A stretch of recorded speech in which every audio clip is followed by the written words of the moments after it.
Well, hello, this is Chris here from the camper restoration in Kansas City. It's May 17th. As you can see, I'm sitting in a chair here, and by all accounts, you should be able to tell I'm inside the camper. And I'm able to do this because we have transitioned officially, I would say yesterday, from demo and blurring the lines into the build out. So I've already started putting in the floor. Nothing's fastened in yet, but plywood is cut down, the insulation's in, the joists are in, about over halfway really of the camper. So that's exciting news. We had a pretty significant storm roll through last night. A lot of high winds.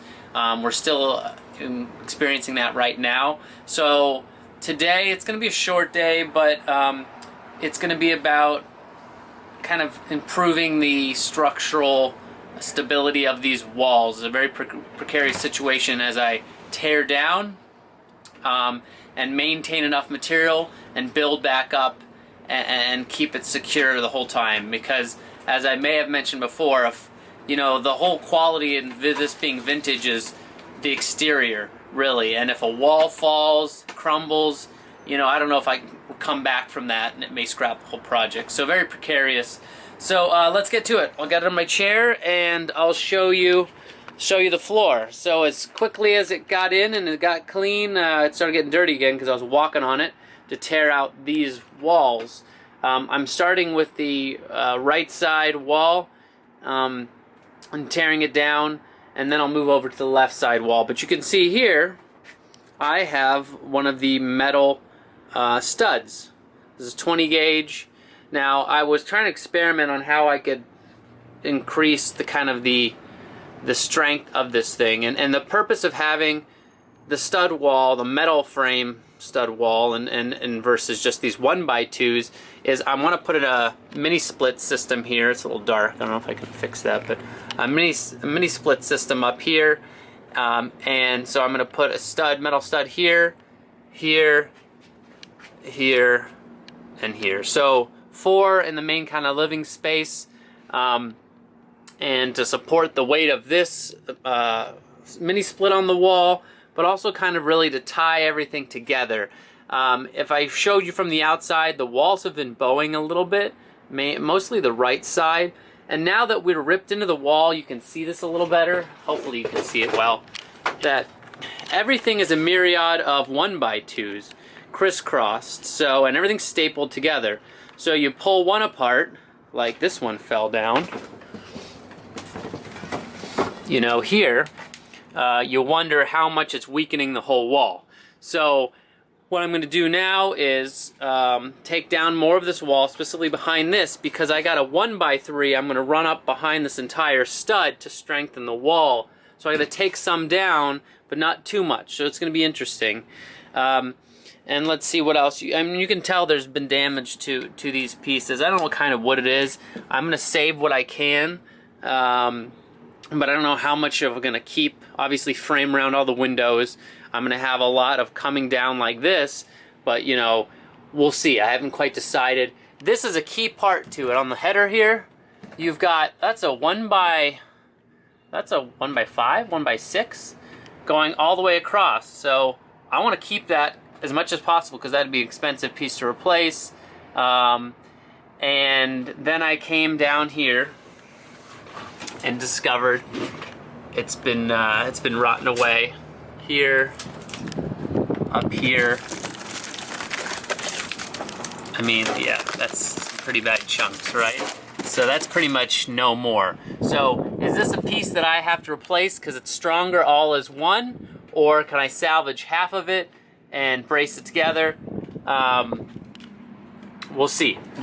So back to what I was saying before about this metal stud and supporting the wall and the fact that we have high winds. I got this in yesterday, so it goes up, top, and across. So this is 3 pieces. So I haven't got the fasteners yet because the store is ordering them for the floor too, but I will put all those in the next day, and including this. So I'm going to fasten it here, and then here, And what I like about this is one piece that I only cut and folded it over. So, and then when I screw, apologies, if I screw that together, that'll remain stronger. And it's a nice little bend here, which kind of goes along with the wall, and then allows this piece to be at an angle. I don't know if you can tell, the wind just gusted through here and it's wobbling a little. This is at an angle, so I want, you know, water to run off the roof. So having this top piece flat and then this angle down a little bit on both sides, subtly, is what they've effectively done. If you look right over here, you see how it's here and then goes down. They rounded it out. Actually, it's not rounded, it's at an angle. So I'm trying to emulate that a little bit with the metal, and then I'll show you later, but I have an idea how I'm going to change these joists, these rafters. You know, instead of being a long ways, I'm going to maybe go the length of in between these metal frame studs. So we'll see. I might see if I decide to change it up or not.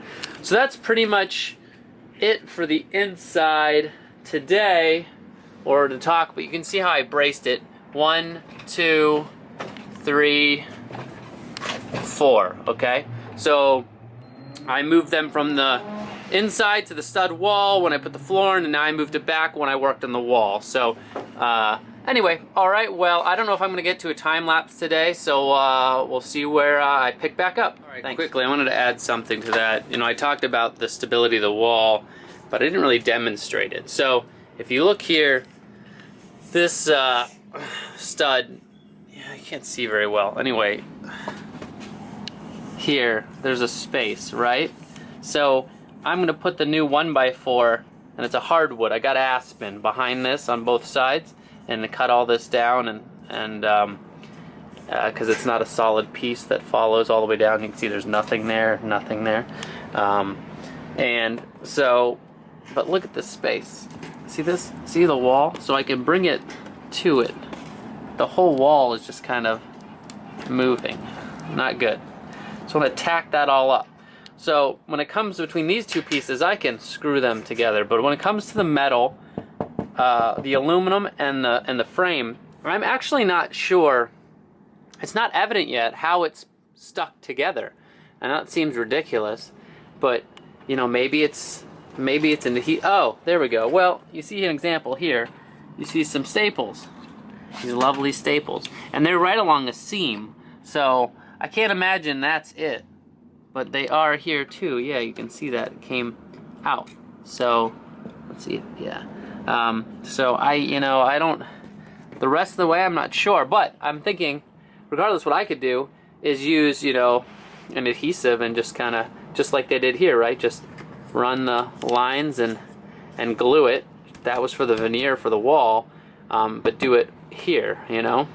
Also, quickly, I've brought the wall in. I didn't talk about this. I brought the wall in to strengthen it. So before it was just to here. Now I'm taking out a whole, you know, length of a 2x4, or width of a 2x4, which is about what, 1 5/8 or something. So what I've decided to, and I cut the floor down to bump up right in next to it, and then have this sit here off the end. And then what I'm going to do is, because I've taken more space up on the inside, if you look at this frame, here's a good example. You see this, okay? See how this stuck out into the space? What I'm doing is bringing the stud wall here and trying to make the whole veneer of the wall, instead of being behind this, be flush with this. And maybe make some wood frame that sits around this, screws in, and then the veneer sits on top of that. Hopefully it's fairly flush, but I gotta figure all that out.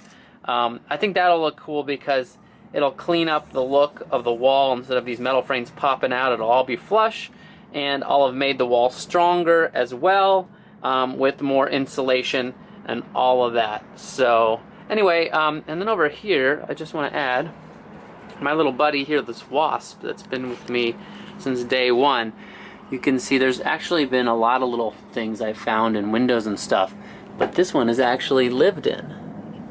Here's the guy there. So anyway, so one day I heard him make a loud noise and he disappeared, and I thought for good, but he's actually returned you know, and I don't know, I think she's maybe lonely, and, you know, I don't know, she's got an empty nest here, so now she's started to venture out, maybe meet some other wasps. But I don't know, it's kind of sad because I don't know what she's doing, assuming it's a lady. I don't know if there's any new wasps on the way, so again, I'm going to leave it there as long as I can. Glad that it has returned, and yeah, we'll see. So, alright, that's the story of the wasp. Alright.